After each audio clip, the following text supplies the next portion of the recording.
Jadi memang ketika hujan itu ya terjadi semacam erosi-erosi yang dahulunya mungkin batu ini berada di dalam permukaan tanah, namun tergerus air bertahun-tahun.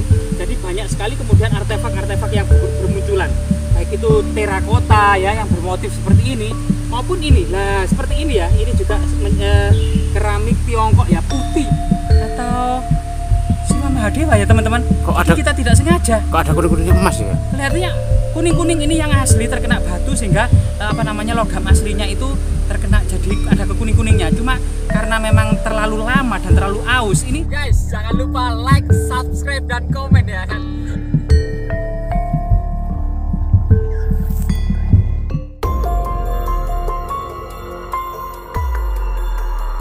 Ya, saat ini kita memasuki kembali ya sebuah pedalaman hutan yang diduga merupakan bekas perkampungan kuno era Kerajaan Majapahit.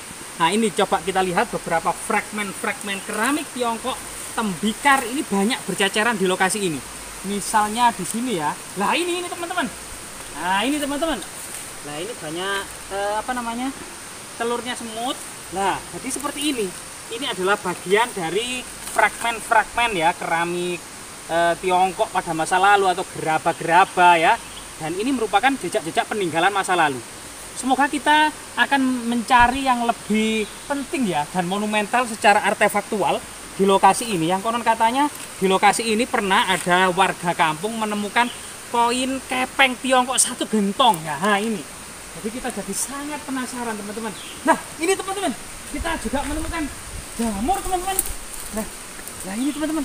Nah, tidak disangka-sangka kita juga sambil menemukan jamur barat metuwo saarat-arat.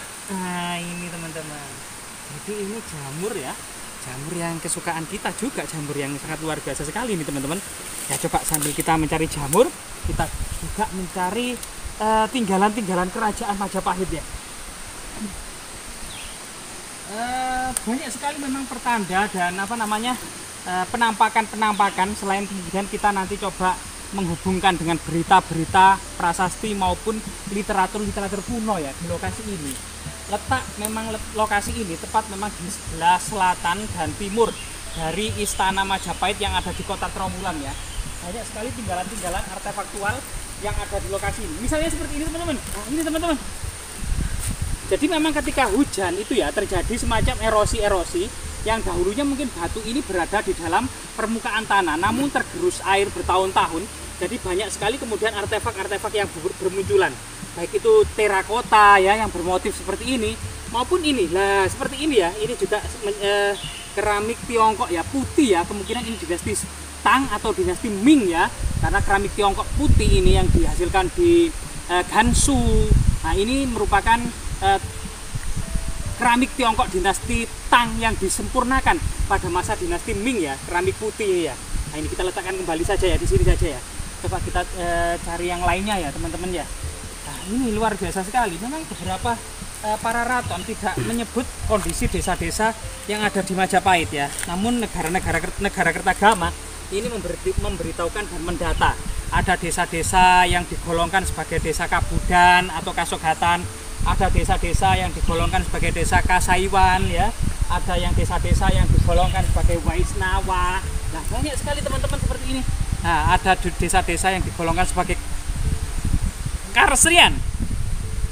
Ada 7 buah lokasi Karesian terbesar ya, yang sampai saat ini juga lokasi-lokasi itu ada yang sudah ditemukan, ada yang belum ditemukan karena perubahan nama dari sebuah desa. 7 Karesian yang tercatat dalam negara Kertagama antara lain adalah Sumput, Rumpit, Pilan, Butun, Jagadita, Pawitra, Pucangan ya.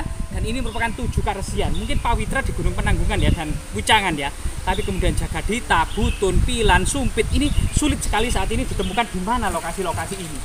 Kemungkinan juga lokasi Karesian dari segi namanya sendiri merupakan sebuah kebijaksanaan tertinggi. Kemungkinan ada di lereng-lereng atau di atas-atas gunung ya. Coba kita cari yang lainnya ya. Banyak sekali teman-teman tembikar banyak sekali fragmen-fragmen terserak di hutan jati ini ya. Jadi kita masih eksplorasi untuk 1 tahun ini, memang kita eksplorasi yang sungguh luar biasa sekali di selatan dari Kecamatan Gondang, Kabupaten Mojokerto, Jawa Timur. Karena Kecamatan Gondang dahulunya pada negara Kertagama diberitakan bahwasanya setiap habis hujan Raja Hayam Wuruk senantiasa bertamasya ke Candi Limo, Pikatan, Wewe, dan Siman. Kemungkinan lokasi-lokasi ini berada di selatan dari Kecamatan Gondang dan Jatirejo ya. Dan di situ karena memang lebih dekat dan banyak sekali tinggalan-tinggalan, dan ada desa, ada dusun Siman yang masih tersisa. Dan lokasi-lokasi ini memang tidak banyak dijangkau oleh masyarakat atau pemuda-pemuda, sehingga kemungkinan tinggalan-tinggalan ini masih banyak yang terserak. Terutama memang metal detektor jauh, memang ini sekitar Coba Hutan yang sangat belantara ini, di lereng-lereng gunung ini jauh dari pemukiman ya, perjalanan mungkin sekitar 1 jam ya. Dan ini menjadikan kemudian lokasi-lokasi ini masih asli ya, kemungkinan sejak zaman Majapahit tidak banyak berubah, sehingga kemudian artefak-artefak kuno dan harta-harta karun kemungkinan ini masih ada yang terserak ya, karena memang perubahan budaya. Termasuk ini teman-teman. Lah, ini teman-teman, kita selain artefak kita juga menemukan gigi-gigi seperti ini.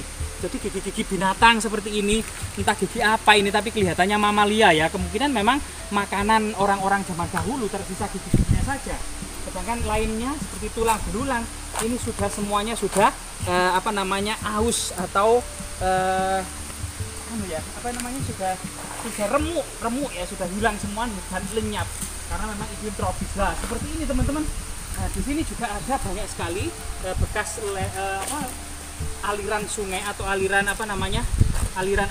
air hujan itu ya, yang menggerus ini lantai hutan, sehingga kemudian artefak-artefak seperti keramik Tiongkok dinasti Sung ini bermunculan dan banyak sekali. Coba kita penasaran dari longsoran-longsoran ini ya. Ini teman-teman.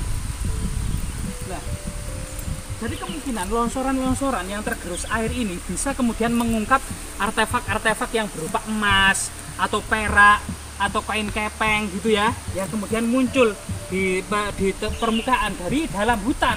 Jadi kita tidak perlu menggali-gali biasanya, cuman memang banyak sekali. Apakah ini batu bata kuno ya? Nah, kayak gini, mungkin ini adalah salah satu fragmen batu bata kuno era kerajaan Majapahit. Nah, coba kita cari aliran sungai di sini ya. Nah, coba di sini teman-teman. Jadi gerusan-gerusan ini menampakkan artefak-artefak kuno ya, baik itu pecahan keramik Tiongkok dari berbagai macam dinasti maupun pecahan tembikar atau keramik-keramik lokal. Karena zaman Majapahit ini meskipun pada masa-masa akhir Majapahit, orang-orang Majapahit telah belajar pembuatan keramik yang berglasir, misalnya dengan batuan tertentu ya, misalnya di Gosari, Gresik.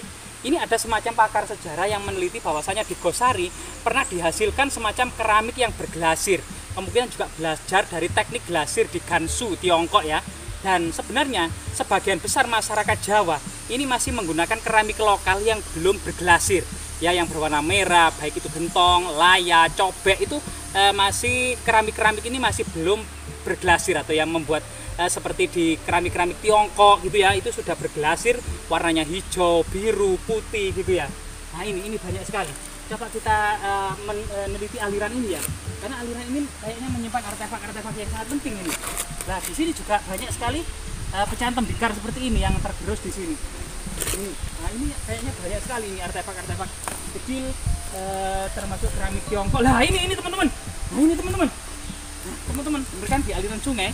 Jadi di sini kita akan bisa menemukan semacam keramik Tiongkok ya. Jadi keramik Tiongkok ini sudah berglasir seperti ini, dan ini merupakan tanda-tanda perdagangan yang sangat masif antara Majapahit dengan Tiongkok di Kanton, termasuk di Campa gitu ya. Nah ini sudah sangat kuno ini. Jadi glasirnya itu tipis, hijau keabu-abuan seperti telur asin ya, telur asin. Lah ini banyak sekali, artinya kemungkinan memang di lokasi ini dahulunya merupakan pemukiman ya, pemukiman yang sudah maju, pemukiman elit, masyarakat elit ya, yang sudah banyak sekali bisa membeli peralatan-peralatan dari impor dari Tiongkok ya. Nah dari Tiongkok. Nah seperti ini. Nah kalau seperti ini keramik lokal. Jadi kalau ini keramik lokal ya warnanya merah-merah gini, karena para wanita lokal di Jawa ini juga membuat keramik-keramik di sini. Lah di sini juga ada keramik yang besar. Nah ini kalau kelihatannya ini juga tempayan ya. Ada beberapa jejak keramik lokal yang semacam tempayan, ngaron, jambangan, kendi gitu ya, buli-buli, banyak sekali yang terbuat dari sini. Jadi banyak sekali ya. Dan coba kita cari-cari yang lainnya. Di sini kemungkinan selain memang keramik terongkok seperti ini yang teman-teman, sini teman-teman. Ternyata ada arca teman-teman. Ada arca teman-teman. Kelihatannya arca emas ini dah teman-teman. Saking kunonya sampai berwarna hijau ini teman-teman. Mungkin bisa didekatkan. Ini arca apa ya ini? Duduk bersila.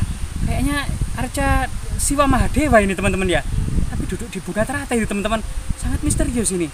Avalokitesvara atau Siwa Mahadewa ya teman-teman.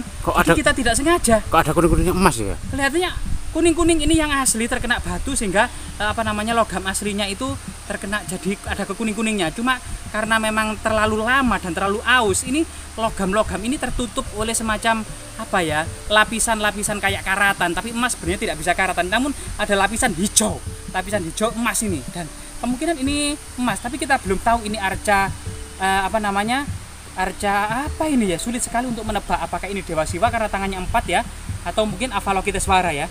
Nah ini banyak sekali. Jadi teman-teman nanti kita lanjutkan ya video selanjutnya. Coba kita cari tahu tentang arca ini, dan sangat luar biasa sekali. Kita jarang menemukan arca emas seperti ini ya. Semoga bermanfaat teman-teman ya.